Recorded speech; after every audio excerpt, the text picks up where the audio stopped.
क्याट्रिनामा भोलि हामीले भारत विरुद्ध खेल्दैछौँ, कस्तो भइरहेको तयारी?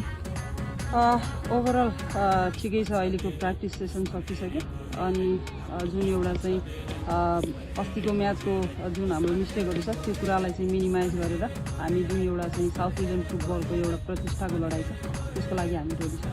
भोलिको लक्ष्य के छ हाम्रो नेपाली टोलीको? अभियसली लाइक अघिल्लो इन्टरभ्यूमा पनि मैले भनेको थिएँ, लाइक अब हामी चाहिँ 10 मिनट्समा त्यो सेकेन्ड हाफको 10 मिनट्समा अब हामी चाहिँ त्यो जुन एउटा चाहिँ हाम्रो पेस थियो त्यो पेसलाई चाहिँ हामीले फेरि त्यो मिसब्यालेन्स भएको कारणले गर्दाखेरि हामीले गोल कन्सिड गऱ्यौँ र एउटा गोल कन्सिड गरिसके पछाडि टिममा फेरि ब्यालेन्स भएन। त्यो कुराहरू चाहिँ फेरि अब आउने दिनहरूमा चाहिँ हामी त्यसको लागि फेरि प्रिपेयर भएर चाहिँ हामी जित्नको लागि नै खेल्छौँ। हजुरले भारतीय टोली कस्तो छ जस्तो लागिरहेको छ हजुरलाई?